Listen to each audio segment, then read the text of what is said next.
እንኳን ለጻድቁ አባታችን አቡነ ተክለ ሃይማኖት ወርሃዊ የመታሰቢያ በዓላቸው በሰላም አደረሳችሁ። እንዲሁም በዚች ዕለት ታስበው ለሚውሉ ቅዱሳን ዓመታዊና ወርሃዊ የመታሰቢያ በዓላቸው በሰላም አደረሳችሁ። ከዚህ በመቀጠል የጻድቁ አባታችን የአቡነ ተክለ ሃይማኖት ገድል እናሰማለን። አባታችን ተክለ ሃይማኖት በአባ ጸሎተ ሚካኤል ገዳም 10 ዓመት ከተቀመጠ በኋላ ተነስቶ መንገዱን ሄደ። አበምኔቱም ሊሸኘው ተነሳ፣ ልጆቹም ሁሉ ተከተሉት። አበምኔቱም ኃጢአቴና በደሌ የእግዚአብሔር ሰው አባሮታልና ወዮልኝ፣ ልጆችና ሽማግሌዎች ሁላችሁ በተለያየ ሀገር ያላችሁ የበሽተኞቻችሁ ባለመድኃኒት የደካሞቻችሁ የኃይላችሁ ብርታት ትቷችኋልና አልቅሱ፣ ዋይ ዋይ በሉ አለ። ይህንንም የሚመስለውን ሁሉ በማለት የሚያቃጥል እንባን ከዓይኖቹ እያፈሰሰ አንገቱን አቅፎ ጮኸ። መነኮሳቱም ከሱ ጋር አለቀሱ። ብፁዕ ተክለ ሃይማኖት እናንተ የእግዚአብሔር አገልጋዮች ፈጣሪ ወደ ወደደው ሥራ ጠራኝ እንጂ እኔ በፈቃድ የምሄድ ይመስላችኋልን? እግዚአብሔር ከናንተ ጋር ይሁን፣ እኔንም ሁላችንም ባርኩኝ አላቸው። እግዚአብሔር በረከቱን ያሳድርብህ፣ ጎዳናህንም ያቃናልህ። ክቡር አባታችን ሆይ ነገር ግን የምንድንበትን ነገር ንገረን አሉት። ለክቡራን አባቶች የምትድኑበትን ነገር የምመክር ኃጢአተኛና ጎስቋላኔ ምንድነኝ አለ።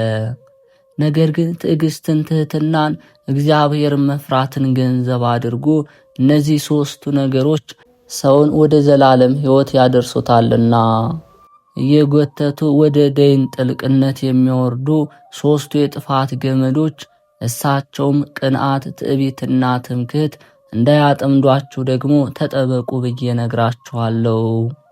ይህንንም የመሰለውን ነገር ከመጽሐፍት ምስክር አምጥቶ የሚድኑበትን ነገር መከራቸው። አንዱም አንዱ እንባውን እያንጠባጠበ ታላላቆቹም ታናናሾቹም በፍቅር ሸኙት። ክቡር አባታችን ተክለ ሃይማኖት በላዩ የፍቅራቸውን መቃጠል ባየ ጊዜ ከነሱ ጋር አለቀሰ። በመንፈሳዊ ሰላምታ እጅ ነሳቸውና መንገዱን ሄዶ እነሱም ወደ ሀገራቸው ተመለሱ።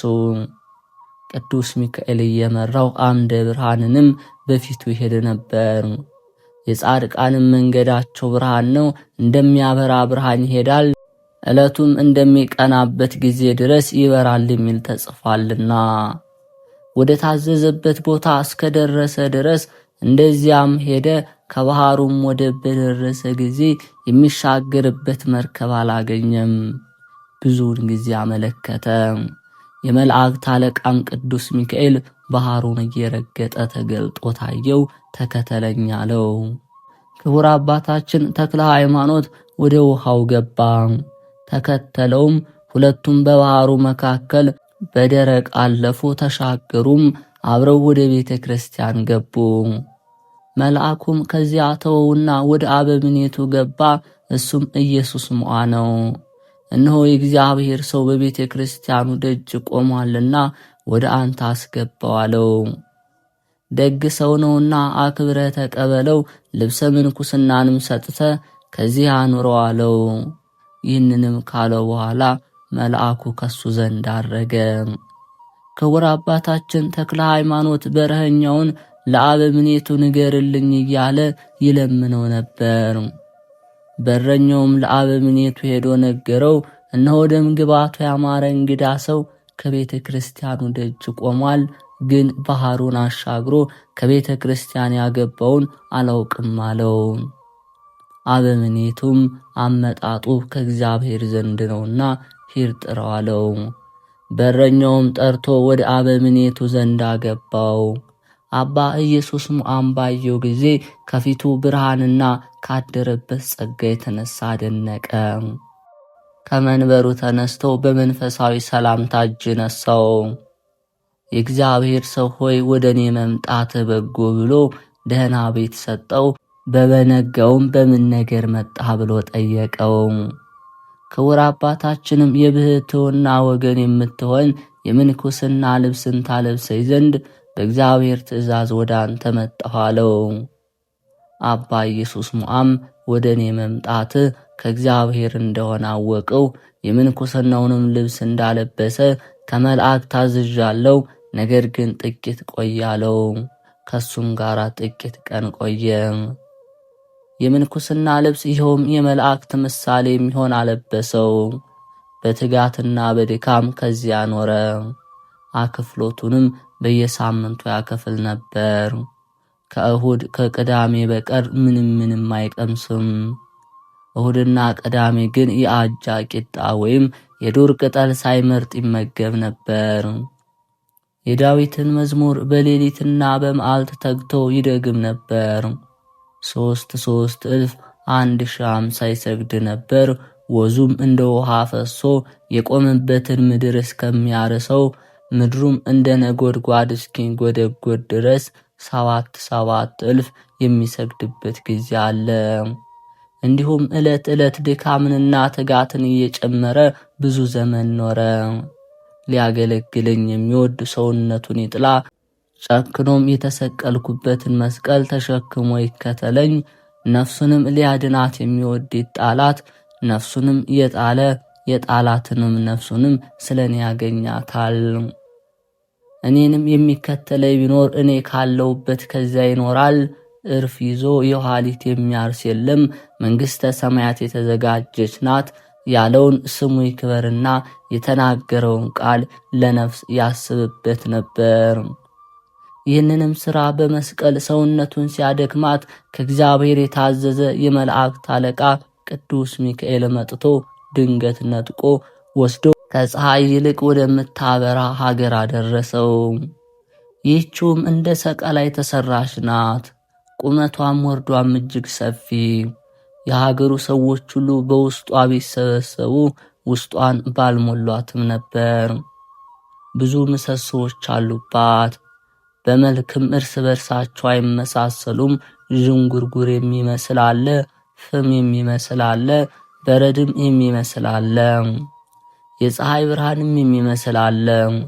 የሁሉም ጸዳላቸው ላይን ይንቦገቦጋል፣ ለማየትም አይቻልም።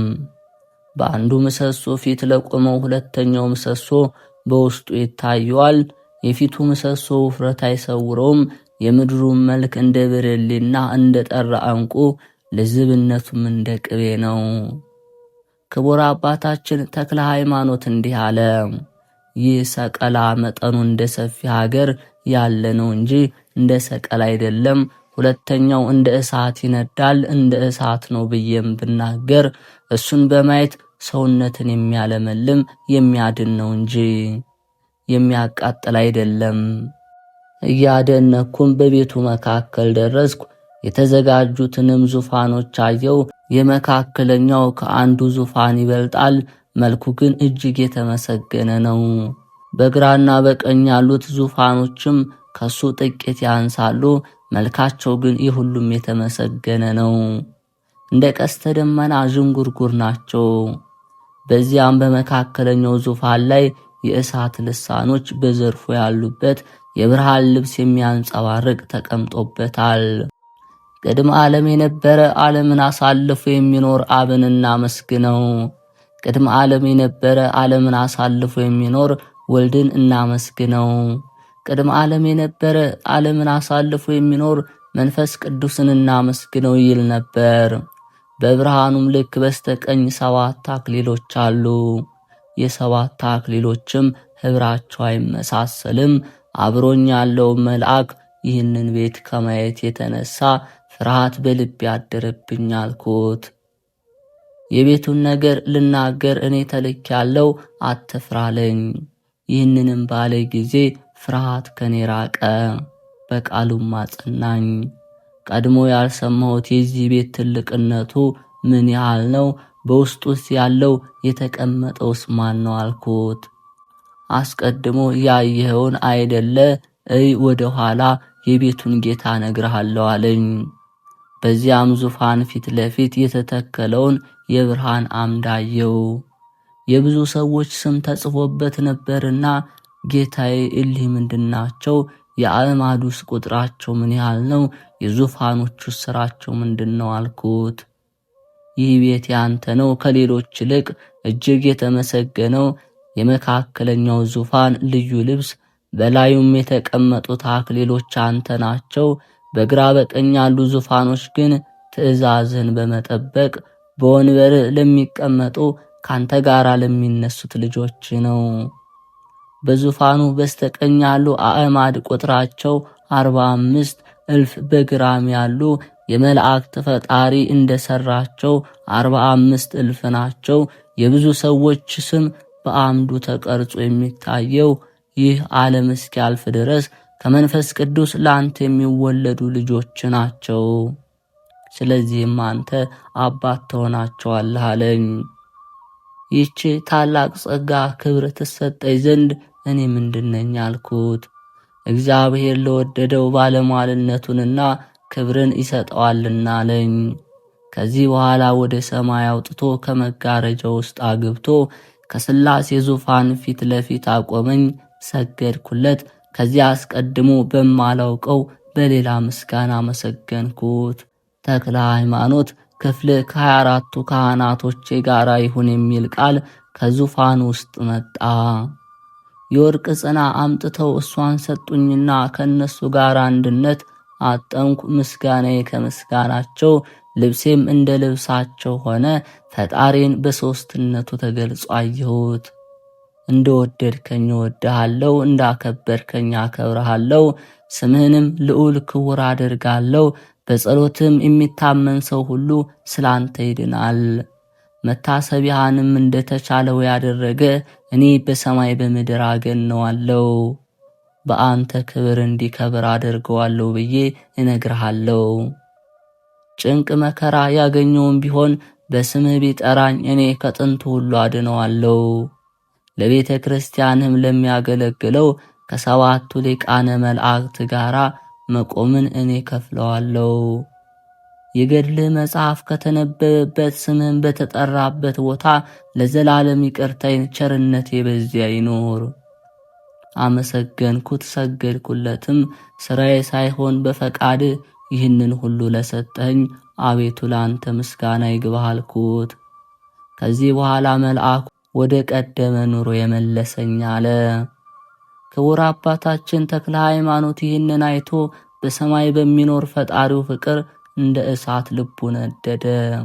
ዘወትር የዳዊት መዝሙርን፣ ሌሎች የነቢያት የሐዋርያት መጽሐፍትን ያነብ ነበር እንጂ ሌሊትና መዓልት አይተኛም። እንደዚህ ሳለ የምንኩስናን ሥርዓት እንድታውቅ የከበረ ገዳማትን ፈልግ እንጂ በአንድ ቦታ መኖር ላንተ ለምንህ ነው የሚል ሐሳብ በልቡ ተነሳሳ። ይህንንም ሲያስብ ዘወትር ይጠብቀው የነበረ ብሩህ መልአክ በፊቱ ብልጭ አለበትና ተነሳ። የወደድከውን አድርግ አለው። አባታችን ተክለ ሃይማኖት ቅዱስ ሆይ ወዴት እሄዳለሁ አለው። ወደ ትግራይ አውራጃ ዳሞም ወደሚባል ተራራ ውጣ። ስሙ ዮሐን የሚባለውን ሰው የከበረውን ሰው በዚያ ታገኘዋለህ።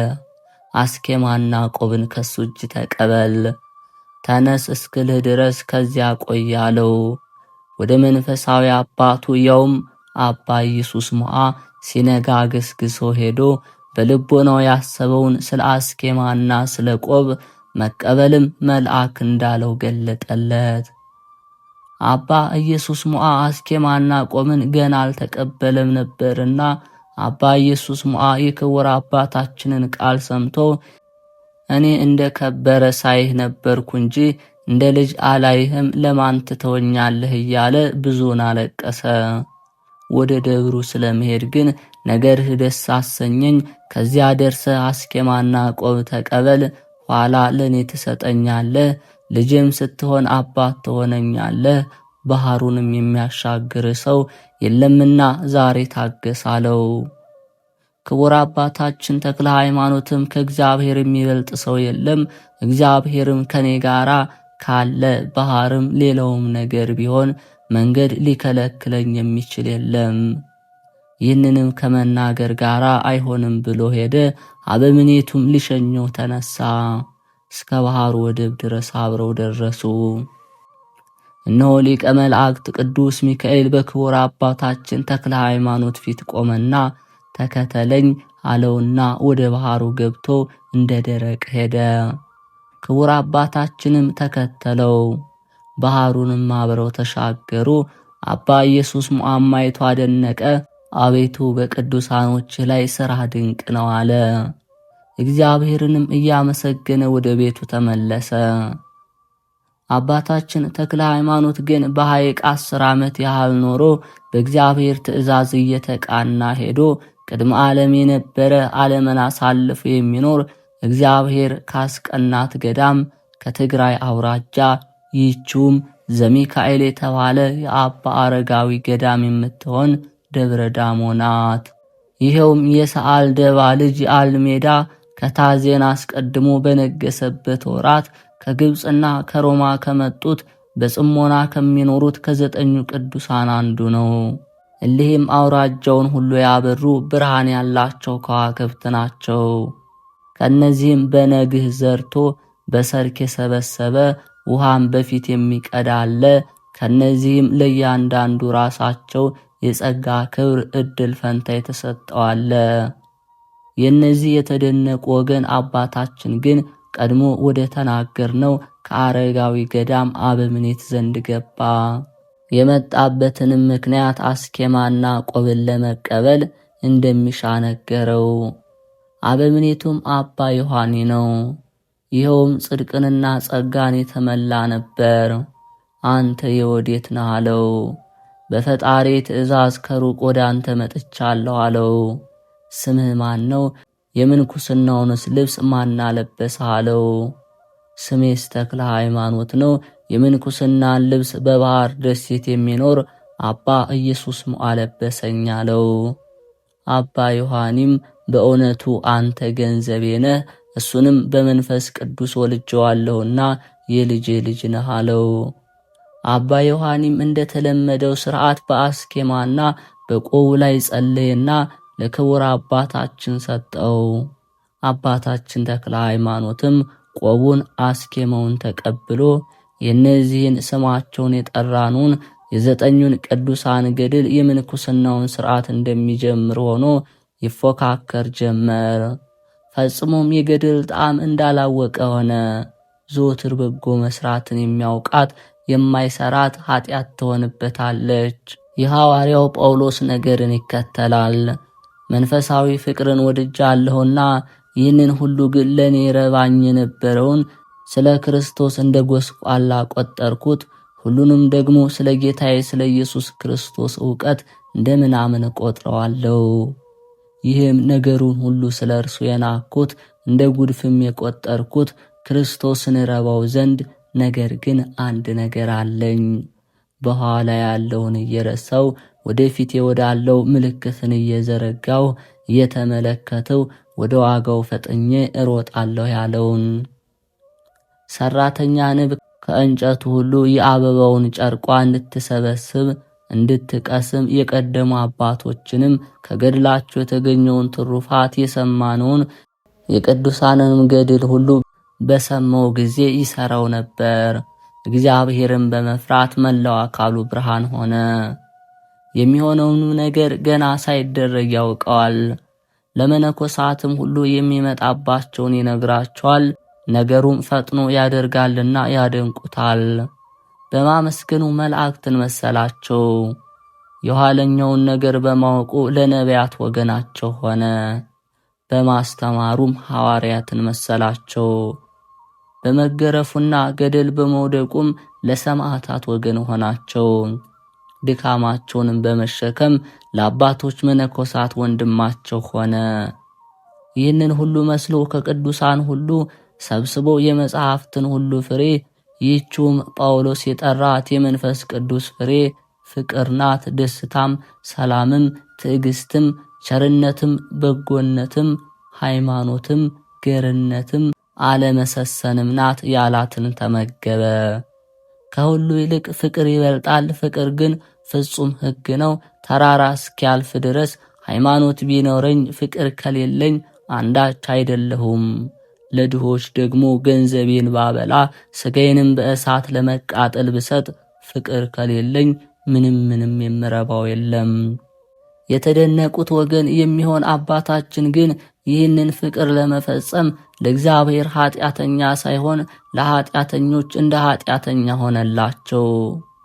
አንዱም ለአንዱ ሰውነቴን ስላንተ አሳልፌአለሁ ይለዋል።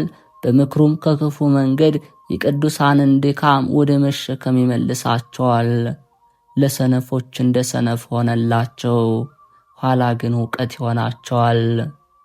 እንዲሁም በደብረ ዳሞ 12 ዓመት ተቀምጦ የእግዚአብሔር መልአክ ተነጋገረው። ከዚህ ደብር ውጣና የትግራይን አውራጃ ዙር፣ በእነሱም ዘንድ ጥቅም ታገኛለህና የቅዱሳንን ገዳማት የመነኮሳትን ቦታ ሁሉ ጎብኛለው። ወደ አባ ዮሐኒም ሄዶ ልቦናውን የወደደውን ነገር ሁሉ መልአኩም እንዳለው ነገረው። አባ ዮሐኒም ቀድሞ ከእግዚአብሔር ታዘ ወደ እኔ መጣ፣ አሁንም ወደዚህ ቦታ ሂድ፣ እግዚአብሔር ካንተ ጋር ይሆናለው። አባ ዮሐኒም ሊሸኘው ተነሳ። ከላይ ከታች ከሚወርድበት ከደብረ ዳሞ በር አብረው ደረሱ።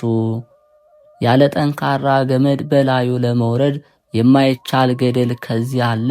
የገመዱ ርዝመት በክንድ 40 ያህል ነው። ክቡር አባታችን ተክለ ሃይማኖት ከዚያ ደርሶ በገመድ ሊወርድ ጀመረ። አባ ዮሐንና ልጆቹም አወራረዱን ሊያዩ ከገደሉ አፋፍ ቆሙ። ያን ጊዜ ገመዱ ከካስማው ስር ተቆረጠና ክቡር አባታችንን ተከተለው። 6 ክንፎችም ተሰጡት። ክንፎቹንም እያማታ በረረ። የደብሩ መነኮሳት ሁሉ እያዩት 3 ዘንግ ወርውሮ የሚያርፍበትን ያህል ሄዶ ይህን ተአምራት ያደረገላቸውን እግዚአብሔርን እያመሰገኑ ወደ ደብራቸው ተመለሱ። አባታችን ተክለ ሃይማኖት ወደ ዋሊ ገዳም ገባ። የተሰወሩትንም መነኮሳት ከዚያ አግኝቶ በመንፈሳዊ ሰላምታ እጅ ነሳቸው። ሁሉም እንደ አንድ ቃል ሆነው ከኛ የምትከብር አንተ ወደኛ ለምን መጣህ አሉት። ክቡር አባታችንም አባቶቼ እንዲህ አትበሉኝ፣ ይልቁንም እናንተ ከኔ ትከብራላችሁ እንጂ እኔ ከናንተ በምን እከብራለሁ አላቸው። እኛስ እውነት እንልሃለን፣ በምድር ላይ ጸጋ የተሰጠው እንዳንተ ያለ ሰው አላየንም። እነሆ ብዙ ቅዱሳን ካንተ ይወለዳሉ፣ ለብዙዎች አሕዛብ አባታቸው ትሆናለህ አሉት። ክቡር አባታችን ተክለ ሃይማኖትም የፈጣሪ ፈቃዱ ከሆነ ለኔስ በጎ አላቸው። ምን ያህል ውሃ ሳይቀምስ 40 ያህል ቀን ከሳቸው ጋር ተቀመጠ። እስከ ዛሬ በዚያ ገዳም እህል የሚቀምስ የለም ነበርና። ከዚህ በኋላ ቅዱሳኑን ተሰናብቶ ወደ ሐውዚን ገዳም ሄደ። ከዚያም ደርሶ ከዚያ ስፍራ የሚኖሩትን ሰዎች እጅ ነስቶ አነዋወራቸው እንደምንድን ነው አላቸው። ደጋግ ሰዎችም እንደሆነ አውቆ ከሳቸው መባረክን ፈለገ። ጸጋን በተመላች ክብርት እጅህ በረከታን ተባርከን እንጂ እኛስ እግዚአብሔር የባረከውን ብሩክ ሰው እንባርክ ዘንድ ለኛ አግባብ አይደለም አሉት። ክቡር አባታችን ተክለ ሃይማኖትም ከናንተ በረከትን እሻ ዘንድ እኔ ወደ እናንተ መጥቻለሁና እናንተ ተባረኩኝ ዘንድ የተገባ ነው አላቸው። በእግርህ እርምጃ በዓታችንን ተባረክ ዘንድ ወደኛ እግዚአብሔር ላከ እንጂ አንተ በፈቃድህ የመጣ አይደለህም። የእግዚአብሔር ቅዱስ ሆይ አሁንም ባርከን አሉት። ሁሉንም ባረካቸው። ከባረካቸው በኋላ እሱም በረከትን ከሳቸው ተቀብሎ መንገዱን ሄደ። ወደ ዳጓ ገዳምም ደርሶ የገዳሙን መነኮሳት እጅ ነስቶ በረከትን ከሳቸው ፈለገ። እንደ ቀደሙት ቅዱሳን መልስ ሰጡትና እሱ ባረካቸው። ከባረካቸውም በኋላ የእግዚአብሔር ሰው ክቡር አባታችን ሆይ ምድር በረከትን እንድትቀበል በትግራይ አውራጃ ሁሉ የመድረስ ሽታ ተፍሰሳሉ። እንዲሁም ሲሄድ የብርሃን አምድ እየመራው ኢየሩሳሌም ደረሰ። ወደ ደረሰበትም ስፍራ ሁሉ የሐዋርያት ኃይል ትከተለው ነበር። በሷም ድንቅ ተአምራትን ያደርግ ነበር። ውሃም የሚያፈልቅበት ጊዜ አለ። ድውያንን የሚፈውስበት፣ ሙታንንም የሚያስነሳበት ጊዜ አለ። ወደ ኤርትራ ባህርም ደረሰ። የሚሻገርበትን መርከብ አላገኘም። የወንጌሉንም ጸሎት ጸለየ። ጸሎቱንም ከጸለየ በኋላ የእግዚአብሔር መልአክ ቅዱስ ሚካኤል እንደ ልማዱ በባህሩ ላይ ሲሄድ ታየው። ክቡር አባታችንም በኋላው ተከተለ። ሁለቱም አብረውት በአንዲት ሰዓት ተሻገሩ። ባህሩንም ተሻግረው ክቡር አባታችን የሞተ ሰው አገኘ።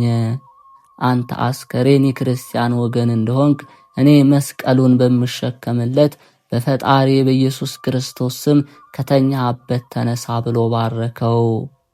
አስከሬኑም ያን ጊዜ ከእንቅልፉ እንደ መንቃት ተነሳና ጮኸ። ከጽዮን ወገን እግዚአብሔርን የማመልክ ክርስቲያን ነኝ አለ። አባታችን ተክለ ሃይማኖትም ምን ገደልህ አለው። ኢየሩሳሌም ሲሄድ በውሃ ጥሞት ኳለው። ክቡር አባታችንም ኢየሩሳሌምስ የምትሄድ ከሆነ ና ተከተለኝ አለውና ተከተለው። አባ ሚካኤልም የእስክንድሪያው ሊቀ ጳጳሳት ሳለ ከጌታችን መቃብር ደረሱ። ወደ እርሱም ገብቶ እጅ ነሳው። ሊቀ ጳጳሳቱም እሱ ከመንበሩ ተነስቶ እጅ ነሳው። የእግዚአብሔር ሰው ተክለ ሃይማኖት ሆይ ወደ እኔ መምጣት መልካም ነው አለው። ክቡር አባታችንም በረከትህን እንድቀበል ባርከኝ አለው። ዳግመኛም አባቴ ሆይ ስሜን ማን ነገረህ አለው። ስላንተ በዝች ቀን የእግዚአብሔር መልአክ እንደነገረኝ እውነት እልሃለሁ አለው። የአባቶቼ ሐዋርያት በማርቆስም ወንበር የተቀመጡት የአባቶቼ የሊቃነ ጳጳሳት በረከታቸው ይደርብህ ብሎ ብዙውን ባረከው። ክቡር አባታችንም እግሮቹን እጆቹን ሳመው። እሱም ራሱን አፉን ሳመው። እንግዲህ ወዲህ አንተ ለብዙዎች መነኮሳት አባት ትሆናለህ።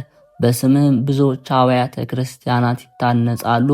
ወደ ሀገርህ ተመለስ፣ ከእግዚአብሔር ዘንድ ክፍልህ እሷ ናት አለው። ክቡር አባታችንም እኔስ ወደ ሀገር ያልመለስም፣ በእጆች እንድቀበር ወደዚህ መጣው። ምንኩስናንም አላመነኩስም፣ ለራሴስ እንኳ የምንኩስና ሥራ አላውቅም አለው። ጳጳሱም አባ ሚካኤል እውነት እልሃለሁ ካንተ የሚበልጥ ከመነኮሳት የለም፣ ነገር ግን በቃል ይሽበል አለው። ክቡር አባታችን ተክለ ሃይማኖት ከፈጣሪ ከእግዚአብሔር በታች አባቴ አንተ ነህና ያልከኝን አደርጋለሁ፣ ነገር ግን ከአስቄጥስና ከሲሃት ገዳም ቅዱሳን ዘንድ እጅ ልነሳ ወዳለሁ። እግዚአብሔር መንገድህን ያቃናል ሂድ አለው። ከሱም ሄዶ ከጌታ መቃብር ሰገደ።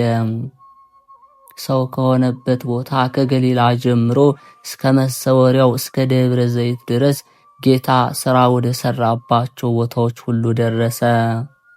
ወደ ዮርዳኖስም ወንዝ ወርዶ በውስጧ ተጠመቀና ወደ ሲሃት ገዳም ገባ።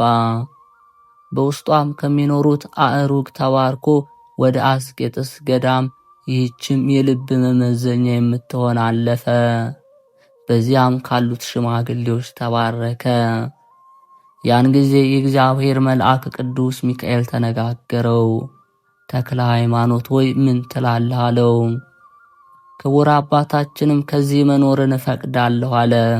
መልአኩም ለአንተስ ይህች ገዳም ክፍል አይደለችም፣ ነገር ግን ልጆች በኋላ ዘመን ተሰብስበው መጥተው ከውስጧ ይበዛሉ። አንተ ግን ወደ ኢትዮጵያ ሀገር ውጣ። በትሩፋት ሥራ ከመረመርከው በኋላ ወደ አንተ የመጣውን አመንኩስ። ለመንግሥተ ሰማያት የማይበቃ ወደ አንተ የሚመጣ የለም አለው። ክቡር አባታችንም ጌታዬ ይህንን በምን ወራት እሠራለሁ አለው። በዚህ ወራት አለው። ክቡር አባታችንም ኢትዮጵያ ተመለሰና ከትግራይ አውራጃ ደረሰ። ከሙታንም ያነሳው ያ ሰው ይከተለው ነበርና ጻዕዳ አምባ ደረሱ። ያም ሰው ክቡር አባታችን የምንኩስና ልብስ ልታለብሰኝ እፈቅዳለሁ አለ። ክቡር አባታችንም የቅዱሳን የድካማቸው ቀንበር መሸከም ትችላለህን አለው። ሁሉን የሚችል ፈጣሪ በጸሎትህ ያጽናኝ እንጂ አዎን አለው። አባታችንም የምንኩስና ልብስ አለበሰው። ስሙንም አርዕየነ ጸጋው ብሎ ጠራው። ጽኑ ሆነ። ዘወትርም እያገለገለው ከሱ ጋር ኖረ። አባታችን ተክለ ሃይማኖትም በማስተማርና በምንኩስና በትግራይ አውራጃ ሁሉ ብዙ መነኮሳትና ሴቶችንም ወንዶችንም አመነኮሰ። በብዙ ፍሩክታና ዋሻ ልጆቹንም አበዛ። እስካሁን ድረስ በስሙ ይጠራሉ። ዳግመኛም ኢየሩሳሌም ወረደ። ቀድሞ ከደረሰበት ሁሉ ደርሶ በደህና ተመለሰ። ሦስተኛም ኢየሩሳሌም ወረደ። ከሊቀ ጳጳሱ ከአባ ሚካኤል ዘንድ ደርሶ እጅ ነሳ፣ ሰላምታም ሰጠው። አባ ሚካኤልም ልጄ ለምን እንዲህ ታደርጋለህ? በአንድ ዘመን ስትመላለስ እነሆ ይህ ሦስተኛ ነው። ለመነኩሴ ከዙረት አጽንኦ በዓት ይሻለዋልና እንግዲህ በአንድ ቦታ አረፍ አለው። ጌታዬ እሺ ይሁን አለ።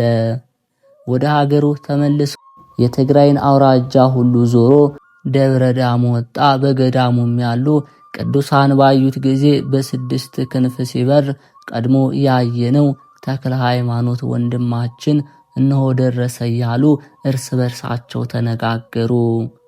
ፈጥነውም ወደ አበምኔቱ ወደ አባ ዮሐን ያገቡት።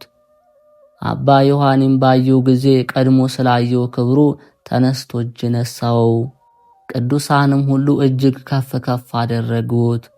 አባታችን ተክለ ሃይማኖት አይቶ ውዳሴ ከንቱን ስላልፈለገ አባ ዮሐንም አባቴ ወይ በገዳም ተቀምጬ እንዳመነኩስ ሊቀ ጳጳሱ አዘዘኝ። ከዚህ ምኖር ዘንድ ይህንን ውዳሴ ከንቱ ሰውነት የተጸየፈችው ከገዳማትም በአንዱ ሄጄ ኖር ዘንድ አንተ ባርከኝ አለው። አባ ዮሐንም ወደ ሀገርህ ትመለስ ዘንድ የሚጠራ የእግዚአብሔር ፈቃድ ነው እንጂ አንተ የተናገርከው አይደለም። የሸዋ ምድር ክፍልህ እንደሆነች ከሽማግሌዎች ወገን ብዙ ቅዱሳን ነግረውኛልና በደህና ግባ። አባቶቼ ያገለገሉት እስካሁንም እየመገበ ያሳደገኝ እግዚአብሔርን መርቶ ወደዚች በዓት ያደረሰኝ የእግዚአብሔር መልአክ እሱ መንገድህን ያቃና አካሄድህንም ያሳምራለው። ሲመርቀውም አፉን ከፍቶ መንፈስ ቅዱስ ትንቢት አናገረው። ከመነኮሳትም ሁሉ ትበልጣለህ፣ እጅግ ትከብራለህ። ስማቸው ከተጠራ የሽማግሌዎች አባቶች ከሚሆኑ ስማቸው ከተጠራ ከእንጦንስና ከመቃርስ ጋር ስምህ ይጠራል። ከሱም ተባርኮ መንገዱን ሄዶ በዘላን ሀገርም በኩል ሄደ። ቀንጦራር ወደምትባለው ተራራ ወጥቶ ልዩ የምትሆን 40 ጾምን ከዚያ ጾመ። ሀገሪቱ ምድረ በዳ ነበረችና ሊኖርባት ወደደ። የእግዚአብሔር መልአክ ተነጋገረው። ተክለ ሃይማኖት ምን ታስባለህ? ይህች ገዳም ክፍልህ አይደለችም። ከጥቂት ቀን በኋላ ግን ልጆች ይኖሩባታል። አንተስ አባ ኢየሱስ ሞዐ ዘንድ ሂድና የሚልህን ስማ አለው። በበነገውም ተነስቶ ሄደ። ሐይቅ ከሚባለው ስፍራ ደረሰ። በደረቅ እንደሚሄድ በባህር ላይ ሄደ። ከአባ ኢየሱስ ሞዐ ዘንድ ገባ። እሱም ባየው ጊዜ እጅግ ደስ አለው። ቆቡን አስኬመውን ከወዴት ተቀበልክ አለው። ደብረ ዳሞ በአባ ዮሐን እጅ ነው አለው። እንግዲህስ እኔ ከመንገዱ ድካም አረፍኩ። ልጄ ስትሆን አባት ሆነኝ። በከበሩ እጆች ቆብንና አስኬማውን ስጠኝ አለው። አባ ተክለ ሃይማኖትም ቆብንና አስኬማን ሰጠው። መልአክ ያለህን ስመው ብሎ ነበርና የአባቶቻችን የልጆቻቸው ነገር እንዲህ ነው። አባ እንጦንስ የምንኩስና ልብስ በመልአኩ በቅዱስ ሚካኤል እጅ ለበሰ። እንጦንስም አባ መቃርስን ትልቁን ወለደው። አባ መቃርስም የማኅበሩን አባት አባ ጳቁሚስን ወለደው። አባ ጳቁሚስ አባ ቴዎድሮስን፣ አባ ቴዎድሮስ አባ አረጋዊን ወለደ። አባ አረጋዊም ኢትዮጵያ መጣና አባ ክርስቶስ ቤዛንን ወለደ። ክርስቶስ ቤዛነ መስቀል ሞዐን፣ መስቀል ሞዐ አባ ዮሐኒን፣ አባ ዮሐኒ አባ ኢየሱስ ሞዐንና አባ ተክለ ሃይማኖትን ወለደ። አባ ኢየሱስ ሞዐን በቅናት በቀሚስ፣ አባ ተክለ ሃይማኖትን በቆብና በአስኬማ ወለደ። ተክለ ሃይማኖትም ለአባ ኢየሱስ ሞዐ አስኬማና ቆብን ሰጠው እንደ ቀድሞ እንደተናገረ። ክቡር አባታችን ተክለ ሃይማኖትም አባ ኢየሱስ ሞዐን ተሰናብቶ ወደ አምሃራ አውራጃ ወደ ፀሐይ መግቢያ ወረደ። በዚያችም ስፍራ ከፍ ያለ ተራራ ዳዳ የሚባል ነበር። አርኤነ ጸጋው ከሚባለው ደቀ መዝሙሩ ጋር ወደ ተራራ ወጣ። ጉዲት የምትባል ሟርተኛ ከቀድሞ ጀምራ ታመልከው የነበረ ታላቅ ዘንዶ አገኘ። ያም ዘንዶ አባታችንን ባየው ጊዜ ራሱን ቀና አደረገና ሊውጠው ምላሱን አውለበለበ። በመስቀል አምሳያ ባረከው። ዘንዶም ያን ጊዜ ተሰነጠቀ። ከሁለት ተሰነጠቀና ግማሹ ከገደሉ በታች ወደቀ፣ ግማሹ በአንዲት ድንጋይ ላይ ተጠመጠመ። ደቀ መዝሙሩንም እስኪ ስፈረውና ልቡን እወቅ አለው። ቢሰፍሮም ቁመቱ 175 ክንድ ሆነ። አባታችንም በዚያ ተራራ ላይ 1 ወር ያህል ተቀመጠ። ከዚህ በኋላ ዘንዶውን የሚያመልኩት የሀገሩ ሰዎች ወደ ተራራው ወጡ። የሚያመልኩትን ዘንዶ ግን አጡት። አባታችንም ከተራራው ላይ ቆሞ ሲጸልይ ቢያገኙት አንተ መነኩሴ የወዴት ነህ? በምንስ ምክንያት ወደዚህ ተራራ መጣህ? አሉት። በእግዚአብሔር ፈቃድ ነው አላቸው። በዚህ ተራራ ታላቅ ዘንዶ ነበር፣ ዛሬ ግን አላገኘነውም፣ አንተ አባረርከው አሉት። ክቡር አባታችንም በፈጣሪ ኃይል ገደልኩት እንጂ ያባረርኩት አይደለም፣ ሂዱ ይህ ልጅ ሬሳውን ያሳያችሁ አላቸው። ሄደውም ተልቶ ከሸተተበት ስፍራ አገኙት። የምድር አራዊትና የሰማይ አእዋፍ አልበሉትም ነበር። ደቀ መዝሙሩን በምን ገደላችሁት ብለው ጠየቁት። አባቴ በላዩ ባማተበ ጊዜ ተተርትሮ በእግዚአብሔር ፈቃድ ሞት አላቸው። በሀገሩ ሰዎችም ፍርሃት አደረባቸውና እያደነቁ ሄደው ለሳይንቱ ንጉሥ ነገሩት። የምናመልከውን ዘንዶ የገደለ መነኩሴ በዚህ ተራራ ላይ አላሉት። ሰውየውም ምን መሳይ ነው አላቸው። ሰውየውስ እጅግ ያማረ የተወደደ ነው አሉት። ኑ ሄደን እናየው አላቸው። ወደሱም ሄዱ። በደረሱም ጊዜ ሀገረ ገዡ ከሩቅ ሰገደ። የእግዚአብሔር ሰው ሆይ መመረጥህን አደንቃለሁ፣ ወደ አንተ እንድቀርብ ፍቀድልኝ አለው። ክቡር አባታችን ተክለ ሃይማኖትም ናለው። አገረ ገዡም ሄዶ ሰገደለትና ባርከኝ አለው። ክቡር አባታችን ሃይማኖት ምን እንደሆነ ሳላውቅ በረከትን አልሰጥህም አለው። አገረ ገዡም ሃይማኖቴስ እንደ ክርስቲያን ሕግ ነው፣ ውስጤ ግን ዘንዶ የማመልክ ነኝ። በእጅህም አማትበህ አንተ እንደገደልከው በሰማው ጊዜ አንተ የእግዚአብሔር ሰው እንደሆንክ አውቄ ስለዚህ ልገዛለህ ወደ አንተ መጣው። እኔና ሰዎች ይህንን ዘንዶ ስንፈራው የወደደውንም ሁሉ ስናደርግለት ኖረናልና አለው። እንኪያስ አለ፣ እንዲህ ያለ ሰው ስትሆን ባርከኝ ትለኛለህን? ሰይጣን ማምለክህን ትተህ በፈጣሪ ስም ብትጠመቅ ያን ጊዜ ባርካለሁ አለው። አገረ ገዡም አባት ያጥምቀኝና ባርከኝ አለው። ክቡር አባታችንም ዙሃ ወደሚባል ወንዝ ወርዶ ውሃውን ባርኮ አገረ ገዡን ሰዎቹንም በአብ በወልድ በመንፈስ ቅዱስ አንድ አምላክ በሚሆን አጠመቃቸው። በዚች ቀን የተጠመቁ ሰዎች ቁጥራቸው ከሴቶችና ከልጆች በቀር 3000 ነበር። ሥጋ ወደሙንም አቀበላቸው። ዘንዶውንም በገደለበት ተራራ ላይ ቤተክርስቲያንም ሰሩ። ቤተክርስቲያንም ስሩ ብሎ አዞ ሰሩ። ታቦቱም በአራቱ እንስሳ ስም አኖረላቸው፣ እስከ ዛሬም ድረስ አለ። ከዚያም ሳለ ከሰማይ ቃል ጠራው፣ ተክለ ሃይማኖት፣ ተክለ ሃይማኖት፣ ተክለ ሃይማኖት። ወደ ሸዋ በሃይማኖት ያበዛሃቸው ሕዝቦች እነሆ ጥቂቶች ሆነዋልና አስተምራቸው፣ በጸሎትም ጎብኛቸው። ስለፈሰሰው ደምህና ስለ ድካምህ እግዚአብሔር አስራት የሰጠ ሀገርህን እነሆ ሰይጣን ወርሷታልና አለው። የእግዚአብሔር ቅዱስ ሆይ አሁንም ተነሳ፣ ሕዝብህንም በሃይማኖት አንድ አድርግ። መቃብርህም ከዚያ ይሆናል። የተመረጡ መነኮሳት ልጆችም እንደ ባህር አሸዋ እንደ ሰማይ ኮከብ በውስጡ ይበዛሉ። ከሞትክም በኋላ በስምህም በኢየሩሳሌም አምሳል ታላቅ ዋሻ ይታነጻል። የስም አጠራሩም በአራቱ ማዕዘን ይሰየማል። ቃሉም ይህን ተናግሮ ዝም አለ። አባታችን ተክለ ሃይማኖት ሕዝቡን ጠርቶ እኔ ፈጣሪ ወዳዘዘኝ እሄዳለሁና ለነፍሳችሁ ለሥጋችሁ ጥቅም እንድታገኙ የፈጣሪን ትእዛዙን ጠብቁ። ልጄ አርኤነ ጸጋሁ ከዚህ ይኑርላችሁ፣ ስለ እኔም አባት ይሆናችሁ። የአገሩም ሰዎች ቃሉን ሰምተው አለቀሱ። ያም ደቀ መዝሙር አለቀሰ። እኔ ካንተ ጋር መሄድ እፈቅዳለሁ፣ አባቴ ሆይ አትተወኝ አለው። ክቡር አባታችንም በእግዚአብሔር ፈቃድ የማዝህ አይደለህምን? ስለዚህ ክፍልህ ይህች ሀገር ናትና ከዚች ተቀመጥ አለው።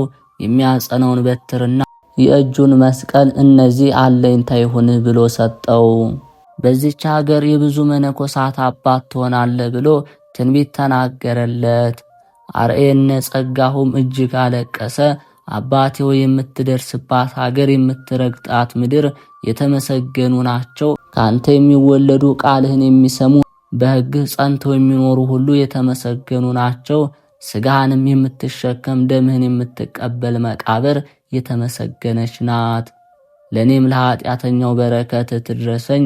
እኔ ግን ካንተ ጋር ብኖር በወደድኩ ነበር፣ የእግዚአብሔር ፈቃድ ከለከለኝ እንጂ አለ። እሱም የአገሩም ሰዎች ክቡር አባታችንን ሸኝተውት ወደ ሀገራቸው ተመለሱ። አባታችን ተክለ ሃይማኖትም በወለቃ ሀገር በኩል ወደ ሸዋ ምድር ሄዶ ሙገር ወደሚባል ሀገር ደርሶ ቄአት ወደምትባል ረጅም ተራራ ወጣ። ይኸውም ለአጋንንት የሚሰዋበት ስፍራ ነበር።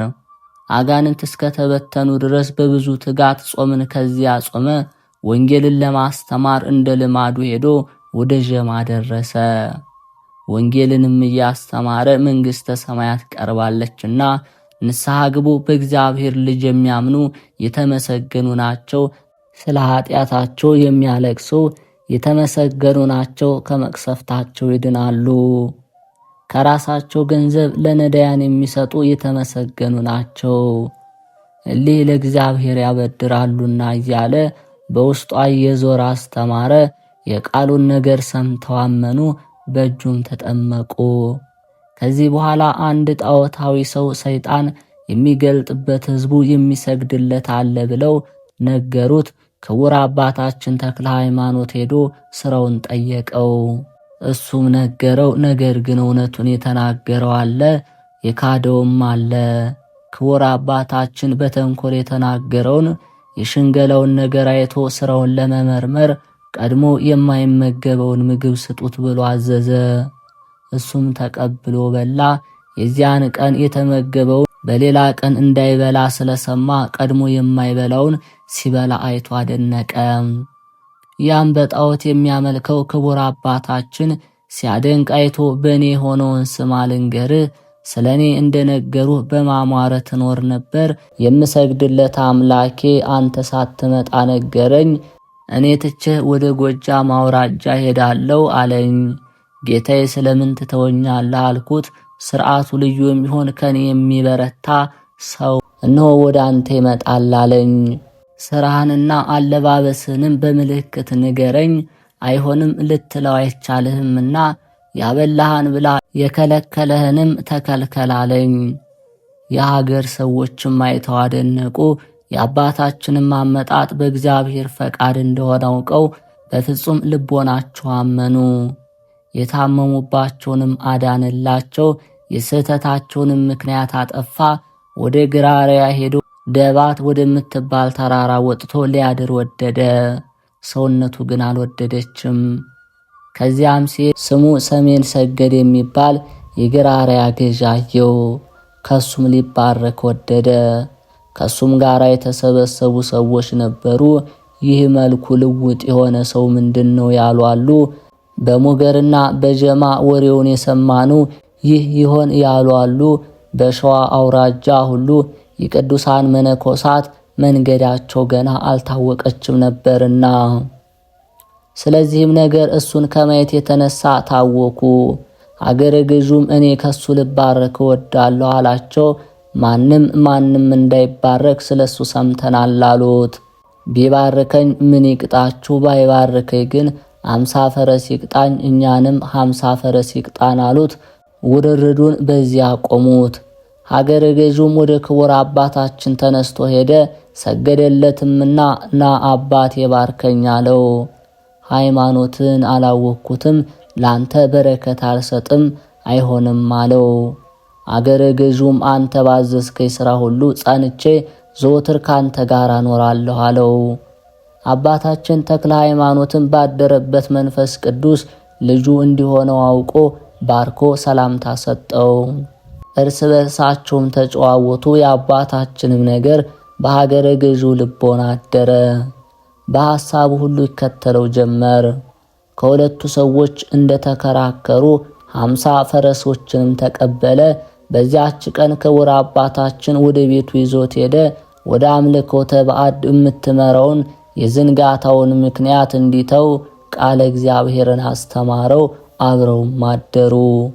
ባስተማረው ሁሉ እምነቱ በጸና ጊዜ አጋንንት ወደ ተሰበሰቡባት ስፍራ ሁሉ ከፍ ወዳሉት ተራሮች አቡሻ ወደሚባለው ወደ ብዙ ተራሮች ዛራንጋሽ ወደሚኖርበት ዋሻ በተራራው በየስፍራው ሁሉ አጋንንት ተገልጠው ከሚኖሩባቸው ጋራ ከሚታዩበትም መርቶ ወሰደው።